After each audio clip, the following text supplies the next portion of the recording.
அஸ்ஸலாமு அலைக்கும் வரஹ்மத்துல்லாஹி வபரகாத்துஹு. வலிமார்களின் தலைவர், அவுலியாக்களுடைய தலைவராக முஹியுத்தீன் அப்துல் காதிர் ஜீலானி ரலியல்லாஹு தஆலா அவர்கள் இருக்கிறார்கள்.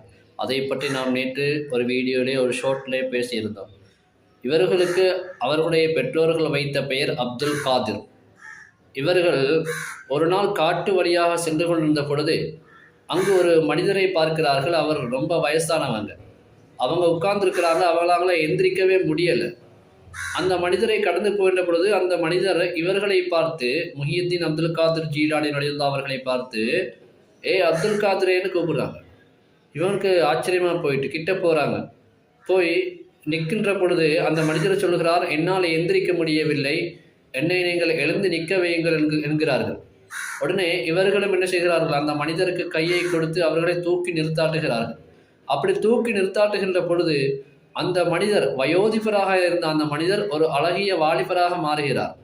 அவர் சொல்கிறார், அல்லாஹுடைய தீன் என்று சொல்லக்கூடிய இந்த இஸ்லாம் மார்க்கம் மிகவும் நலிந்து போயிருந்தது.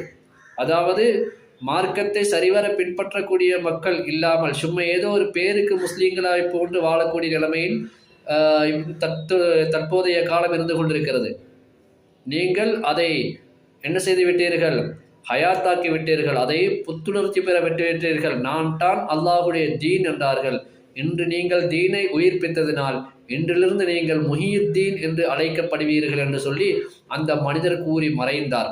அல்லாஹ் தன்னுடைய இஸ்லாம் மார்க்கம், இந்த தீனுல் இஸ்லாத்தை ஒரு மனித உருவத்தில், வயோதிப உருவத்தில் நலிந்தது போன்று கொண்டு வந்து, வயோதிப தோற்றத்தில், அதாவது இயலாமையில் இருக்கக்கூடிய ஒரு நிலைமையில் கொண்டு வந்து அப்துல் காதிர் ஜீலானி ரலியல்லாஹுடைய கையினால் அந்த இஸ்லாத்தை ஹயாத்தாக்கி வைக்கிறார், புத்துணர்ச்சி பெற வைக்கிறார், உயிர்ப்பிக்கிறார்.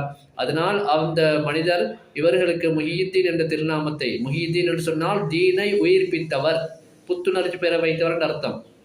அன்றிலிருந்து தான் அப்துல் காதிர் ஜீலானி ரலியல்லாஹு அவர்களுக்கு முஹியுத்தீன் என்ற பெயர் வந்தது. இந்த பெயரை ஆண் பிள்ளைகளுக்கு பெரும்பாலும் வைப்பார்கள். அழகான பெயர் தான், வைக்கலாம். ஆனால் வைத்தவர்கள் கூப்பிடுவது எப்படி தெரியுமா, மெய்தீன் மெய்தீன் என்று கூப்பிடுறார்கள். மெய்தீன் என்று கூப்பிடக்கூடாது. மெய்தீன் என்ற பெயரே இஸ்லாத்தில் கிடையாது. அதனால அந்த முஹியுத்தீன் என்ற அழகான திருநாமத்தை முஹியுத்தீன் என்றே கூப்பிடுங்க. உங்களோட ஆம்பளை பிள்ளைகளுக்கு முஹியுத்தீன் என்ற பெயர் வைத்து முஹியுத்தீன் என்றே அழகான முறையில் கூப்பிடுங்க. ஏன் மெய்தீன் மெய்தீன் சுருக்கிறீங்க? அதனால முஹியுத்தீன் என்றே கூப்பிடுங்க.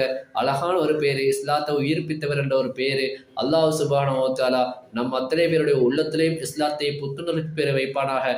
அல்லாஹ்வுக்கு வழிபட்டு வாழக்கூடிய பாக்கியத்தை நம் அத்தனை பேருக்கும் தருவானாக. அஸ்ஸலாமு அலைக்கும் வரஹ்மத்துல்லாஹி வபரகாத்துஹு.